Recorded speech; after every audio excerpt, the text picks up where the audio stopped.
Oke guys, welcome to Daily Charting with Toshi, di mana kita akan daily chart your favorite cryptocurrencies. Dalam 24 jam terakhir, cryptocurrency market kembali lagi turun sebesar 6,66%. Angkanya serem ya, 666. Dan kalau kita lihat, total crypto market cap sebesar 2,48 triliun US dollars, turun lumayan besar ya. Dan yang lebih mengerikan lagi adalah Bitcoin sekarang sudah close daily di bawah 60.000. Waduh, that's not too good ya. Dan seperti yang gue bilang, PR belum selesai. Kemarin kan gue sudah bilang, PR belum selesai. Karena Bitcoin masih harus menunjukkan momentum yang cukup. Kemarin kita sudah bisa lihat dia close technically di atas 60.000. Tapi sangat tipis. Jadi ya sesuai dengan DCWT kemarin gue bilang, kita masih ada kemungkinan turun di bawah 60.000. Dan ini dia ya. Dan ada kalian yang mungkin sudah pasang buy limit di 57.000 sudah kena berarti ya. Next supportnya ada di 55.000. Nanti untuk lebih detail nih kita bahas di belakang secara TA-nya ya. Nah sekarang kita bisa lihat bahwa sekarang market sedang berdarah-darah. Dan ini adalah mungkin waktu yang tepat lagi untuk mengingatkan hati-hati jangan bermain dulu futures apabila belum terlalu fasih dalam technical analysis ya. Karena kalau kita lihat uang yang paling banyak hilang di dunia kripto adalah saat bermain futures. Kita lihat dalam 1 jam terakhir itu sekitar 6 juta US dollar terlikuidasi. 24 jam terakhir itu 598 juta. Kebayang guys, gede banget, nyaris 1 miliar dolar. Setengah kurang lebih ya, setengah miliar dolar terlikuidasi hanya dalam waktu 24 jam saja. Dan itu terlikuidasi dan trader itu sekitar 168 ribuan yang terlikuidasi dalam 24 jam terakhir.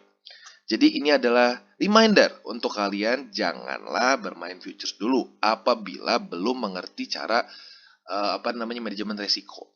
Karena beberapa ada kemarin yang di komen, aduh bro, gue kena liquid nih. Ya, kenapa kena liquid? Padahal sebenarnya kalau mau ngomong, kalau secara risk reward seharusnya itu udah kena SL. Nah berarti kan artinya apa? Ada cukup banyak yang bermain future yang masih belum mengerti gimana caranya pasang stop loss. Di mana risk reward yang baik. Jangan main asal masuk market saja dengan futures. Gitu karena ya overall bisa dibilang kenapa terjadi sehancur-hancur begini gitu. Karena apa? Orang menggunakan leverage dengan kurang bijak. Gitu ya. Jadi pastikanlah kalau kalian belum terlalu ngerti mengenai teknik analisis dan juga nggak ngerti risk management, janganlah dulu trading futures. Gitu ya. Dan akhirnya ada berita bagus dari Mt. Gox ya, dimana kita kalau yang sudah ngikutin DCWT gue beberapa hari ke belakang, gue sudah bahas mengenai resiko dari Mt. Gox. Di mana Mt. Gox ini dalam tanda kutip akan mendistribusikan sekitar 100 ya waktu itu sekitar 150 atau sampai 200 ribu. Hari ini sudah pasti ada berapa? Tepatnya itu ada 141.686 Bitcoin yang akan dibagikan ya. Tapi berita bagusnya adalah ternyata ini nggak akan dibagikan secara langsung atau sekaligus, gitu ya.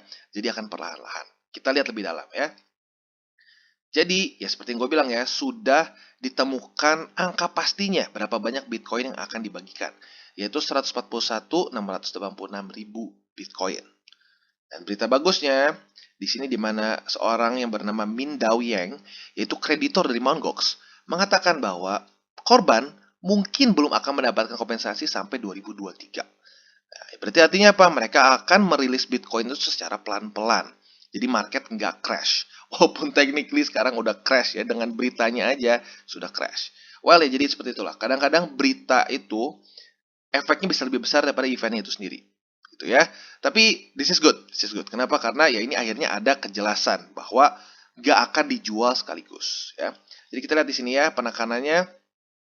Jadi ini tidak akan terjadi dalam sekali bayar. Jadi dibayarnya bertahap. Tujuannya apa? Untuk supaya market tidak nge-crash parah.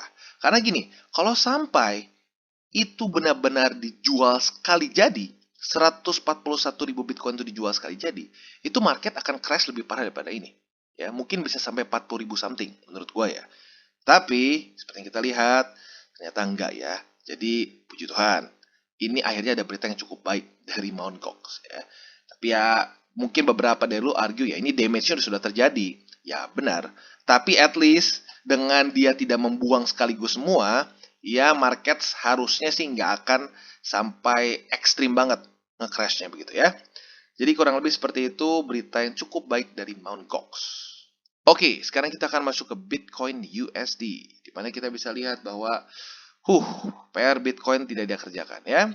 Seperti yang gue sudah bilang kemarin di DCWT, PR Bitcoin adalah stay di atas 60.000 US dollars dan menunjukkan momentum ke atas. Ternyata dia malah tembus MA50, tembus 60.000, bahkan tembus juga 57.000 ya. Jadi momentum Bitcoin sebenarnya sekarang sedang sedikit turun gitu ya. Bukan sedikit ya, lumayan turun. Dan jujurnya gini loh, kalau mau ngomong sebenarnya is it extremely concerning gitu, menurut gue sih enggak ya. Karena seperti yang gue bilang, cryptocurrency market, lu trading di cryptocurrency market gitu ya, pergerakan belasan persen sehari itu terjadi. Itu sering kali terjadi. Nah, seringnya apa? Kalau naik ke atas orang ye happy, tapi kalau turun wah semuanya panik gitu ya. Jadi gue ingetin, volatilitas itu ke atas dan ke bawah. Siap-siaplah saat dia ke bawah juga gitu ya. Nah, sekarang kita lihat next support di mana. Next support ada di 55 ribuan dan ada di 51 tepatnya 51.325 gitu ya. Nah, sekarang gue ingin ingatkan, yang gue sebutkan di sini, buying position di sini adalah rata-rata bisa dibilang 90% yang gue bahas di CWT adalah posisi untuk averaging gitu ya, bukan untuk lu buka futures position. Karena kenapa? Nih kalau gini, logikanya gini. Kalau lu hanya lu buy di sini saja nih gini. Ini bukan support yang cukup kuat untuk bisa mendapatkan risk reward ratio yang cukup baik gitu. Yang gue katakan di sini adalah untuk averaging. Dan jadi jangan sampai salah. Di DCWT, kalau gue ngebahas mengenai posisi yang spesifik bagus untuk futures, gue akan ngomong. Kalau gue nggak ngomong spesifik untuk futures, itu adalah untuk averaging harga, gitu ya. Gue tekanin lagi untuk averaging harga, gitu. Jadi janganlah kalian berpikir saat gue ngomong oke 55.000 langsung kalian pasang buying position futures dengan maximum leverage. No, itu mostly lu kemungkinan besar bisa get track, gitu ya. Jadi gue ingetin sekali lagi, yang gue omongin dari CWT ini adalah yang pertama, ini adalah untuk edukasi, bukan untuk sinyal gratisan gitu ya. Gua ingetin DCWT itu bukan sinyal gratisan. Itu adalah alat untuk lu bisa membiasakan diri membaca chart gitu. Dan tujuan itu sudah terjadi di grup gua. Di grup Telegram gua, orang-orang sudah sering lihat DCWT, lama-lama terbiasa, jadi ujung-ujungnya mereka lakukan apa? Mereka analisa sendiri dan mereka screenshot masukin ke grup. Mereka konfirmasi, bener gak sih cara berpikir gua kayak begini? Nah, itu yang gua mau. Bukannya nanya, bang beli di mana bang, TP di mana bang. Bukan gitu. Itu bukan tujuan dari DCWT, ya. Jadi kalau lu nyari sinyal gratis di DCWT, ini bukan tempat yang benar. Kalau lu mau nyari sinyal-sinyal, cari aja VIP group, ya. Jadi gue ingetin sekali lagi, DCWT ini bukan bukan channel kasih sinyal gratis, ya. Oke, dan sekarang kita masuk ke Solana, di mana sesuai dengan DCWT kita kemarin, ternyata benar Solana sungkem ke MA50 dan sekarang ini menjadi support utama di Solana. Dan seperti yang kalian sudah bilang, seperti gue sudah bilang juga kemarin, gue sudah pasang buy limit di sini ya. Dan gue ingetin ya, saat gue bilang gue pasang buy limit di sini, gue ambil posisi di sini, ini adalah averaging harga, bukan gue ambil posisi futures ya. Kalau untuk posisi futures, gue masih lebih wait and see kalau sampai gue buka posisi futures. Jadi gini, untuk lebih aman, lu selalu berpikir, kalau gue ngomong dari CWT ini, gue ngomongin spot trading gitu ya. Karena sudah ada beberapa yang kemarin panik.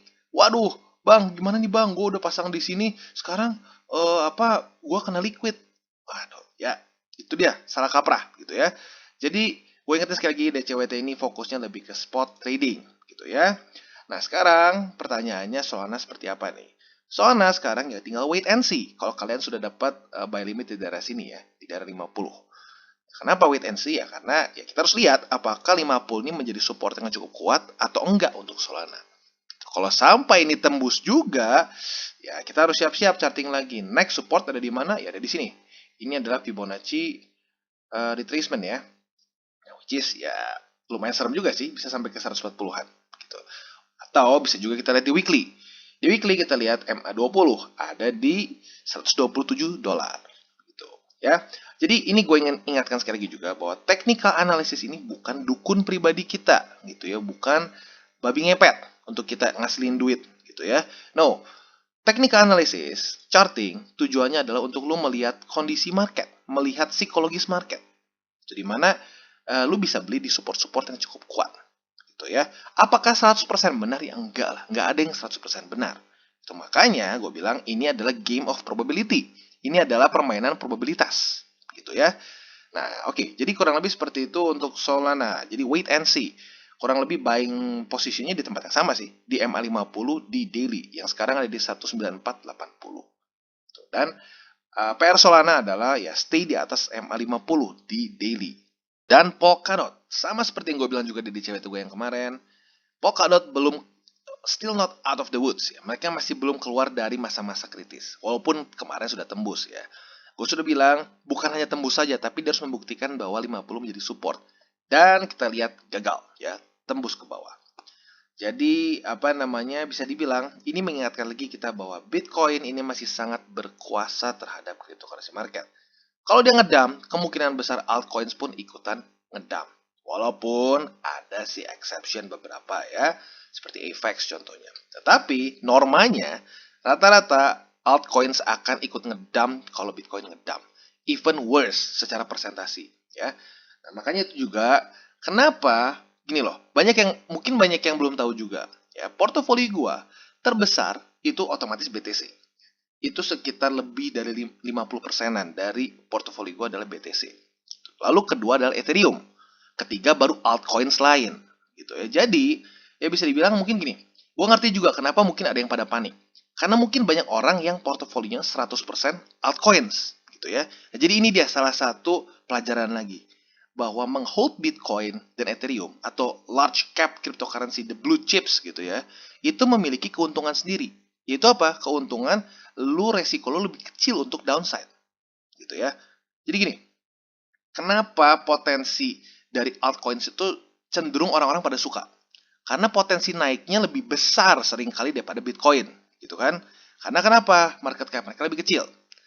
Tapi di waktu bersamaan banyak orang lupa bahwa dengan market cap yang lebih kecil, berarti saat dia turun juga lebih besar minusnya. Gitu ya. Jadi gue ingetin lagi. Makanya gue sih selalu menyarankan untuk portofolio terbesar kita adalah Bitcoin. Lalu kedua Ethereum. Baru sisanya itu tergantung kalian, alts favorit kalian gitu. Dan bisa dibilang ya jauh lebih besar BTC dan Ethereum gue. Makanya kalau gue sih sekarang dengan kondisi market gini tenang-tenang aja.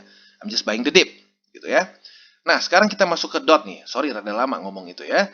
Nah, untuk Polkadot kita bisa lihat bahwa dia tembus 50% dari Fibonacci Fibonacci support ya. Nah, sekarang support selanjutnya di mana? Support selanjutnya untuk Polkadot adalah di sini, di $34 lebih 63 sen.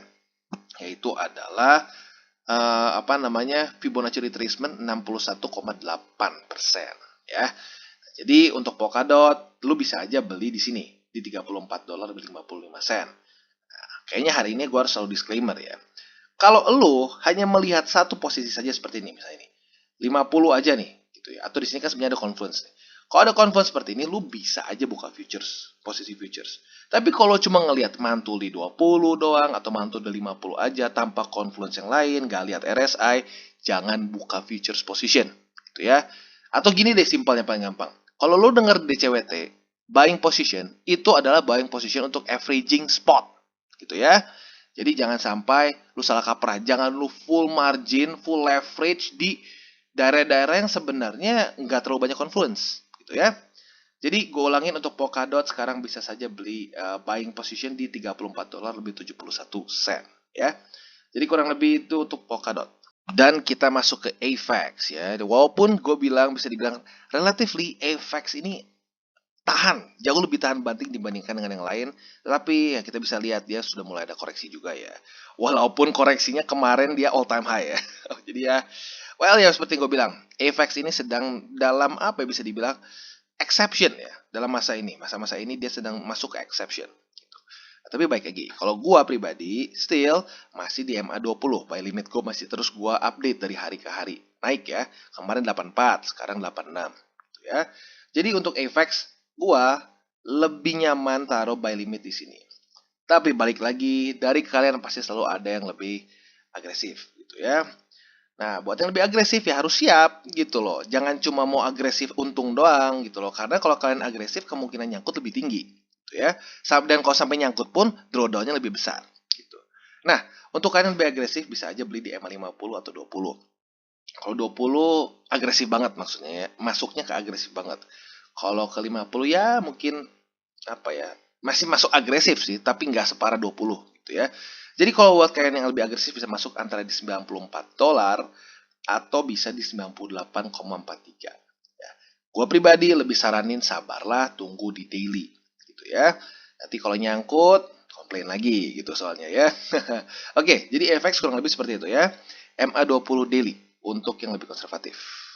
Oke, dan selanjutnya kita akan masuk ke Koti ya, karena sudah cukup banyak juga yang request mengenai Koti ini ya. Nah, jadi gini guys, untuk cryptocurrency kalian bisa dimasukin ke DCWT, itu kalian ya paling gampangnya ya request gitu di komen ya. Jadi kalau kalian ingin misalnya your favorite cryptocurrency di charting, ya komen di bawah gitu ya. Dan gue dengar kok, semakin banyak yang komen tertentu gitu pengen bahas koin tertentu ya, gue akan masukin ke DCWT ya.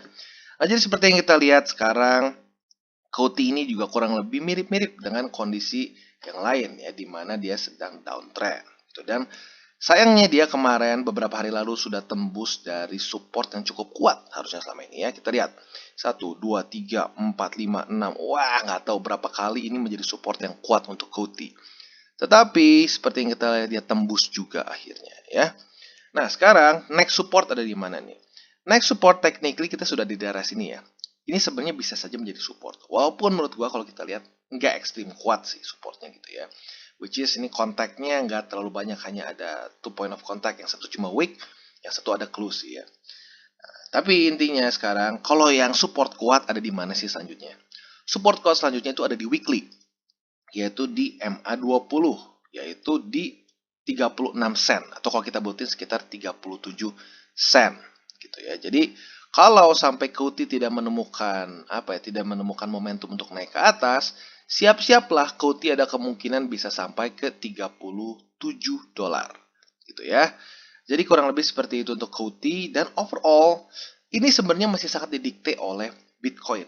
Apabila Bitcoin terus turun, ya siap-siaplah altcoins akan turun dengan lebih sadis. Ya, jadi itu gue ingetin sekali lagi bahwa it's cool gitu. Lu asik sih kalau lu punya altcoins yang wah naiknya lebih cepat daripada Bitcoin, dan lu mulai berpikir buat apa invest di Bitcoin.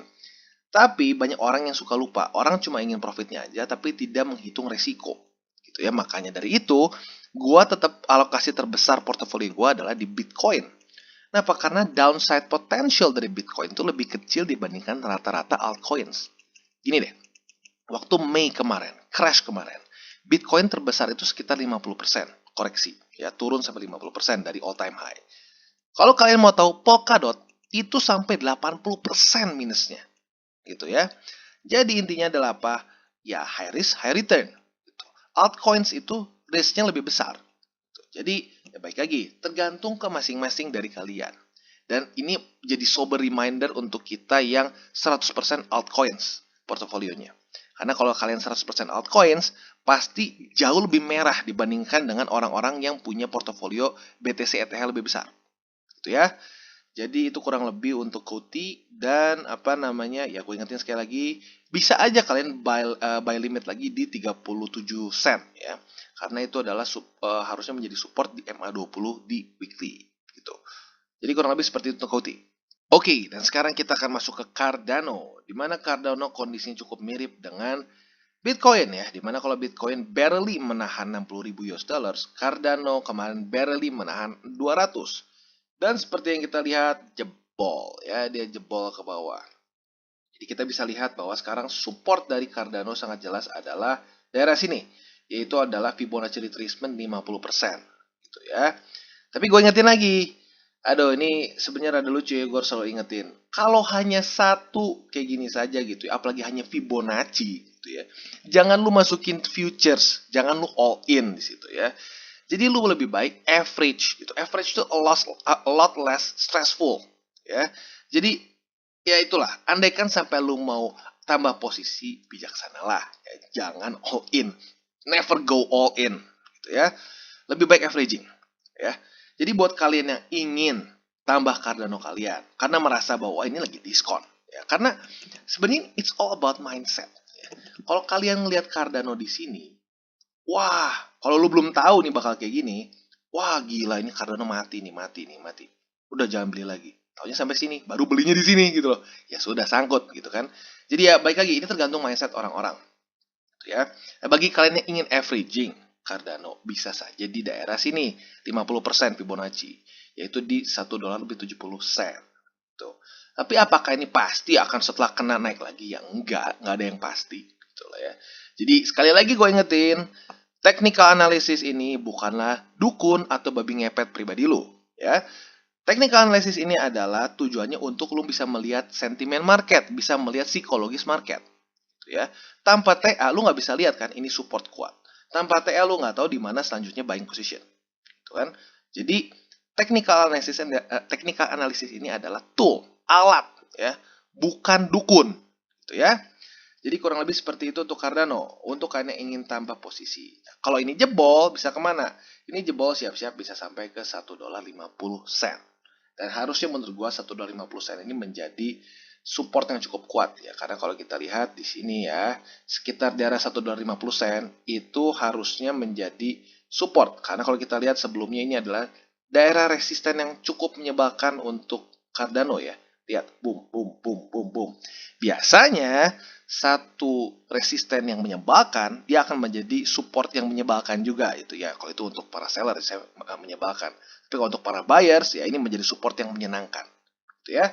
Jadi untuk Cardano kurang lebih seperti itu ya. Oke, dan sekarang kita akan masuk ke Ethereum, di mana bisa dibilang ceritanya cukup mirip dengan altcoins yang lain ya, dan Bitcoin juga. Dan ini menunjukkan sekali lagi bahwa apa? Saat rajanya mau turun ya sudah yang lain manut gitu ya. Nah, kalau kita lihat sekarang sebenarnya Ethereum ini memiliki satu buying opportunity di mana ini adalah di angka 3.946. Kalau kita lihat itu support apa? Itu adalah previous high dia ya. Nah, jadi seringkali previous high menjadi support yang cukup baik untuk satu aset. Contohnya di sini ya. Dia ngedrop ke sini dan mantul lagi. Jadi ini sebenarnya satu posisi yang cukup menjadi support yang cukup baik ya. Di sini sudah 1, 2, 3, 4, 5 kali menjadi support gitu ya. Nah, jadi buat kalian yang ingin tambah posisi bisa di situ. Gue ingetin dengan catatan untuk averaging, bukan untuk all in. Ya, gue nggak pernah saranin untuk all in di market apapun. Gitu ya. Kenapa? Karena gini sekali lagi, untuk all in itu lu secara psikologis akan lebih susah dikontrol gitu. Lu akan jadi lebih fearful. Lu akan senang banget kalau lu all in dan langsung naik, tapi lu akan sedih banget, akan stres banget kalau lu all in ternyata turun. Gitu. Jadi gua cenderung lebih suka bermain averaging. Dan cenderungnya trading gua bisa dibilang 90% itu di spot. Ada di futures, tapi ya paling sedikit lah, 10% aja. Kalau ketemu setup yang bagus banget baru gua hajar futures gitu ya. Nah pertanyaannya kenapa? Padahal kalau gue mau ngomong, background gue trading itu justru di margin trading. Itu dimana gue banyaknya trade dulu forex, commodities, dan lain-lain yang bentuknya margin. Kenapa gue pilih spot trading? Karena ternyata gue lihat sendiri bahwa diri gue itu nggak cocok dengan risk futures. Gitu ya. Gue lebih suka spot trading. Karena lebih nggak stres. Gitu ya. Ya sudah, kalau sampai dia di support, buy ternyata turun lagi ya sudah kita buy lagi di support terdekat, nggak stres gitu. Tapi baik lagi setiap orang berbeda-beda. Ada yang merasa enggak, gue nggak stres sih dengan futures ya, kena liquid santai aja, ya udah hajar aja di futures. Tapi pastiin risk reward tuh benar gitu ya, jadi nggak kena liquid terus gitu ya. Jadi gue ulangin, untuk Ethereum bisa saja kalian beli di 3.946 ya, dimana ini adalah support yang beberapa kali cukup baik untuk Ethereum ya. Oke guys, sekian dari segmen Daily Charting with Toshi. Apabila segmen ini bermanfaat, boleh share dengan teman-teman, dan jangan lupa untuk like, subscribe, klik the bell icon, dan see you on the next videos.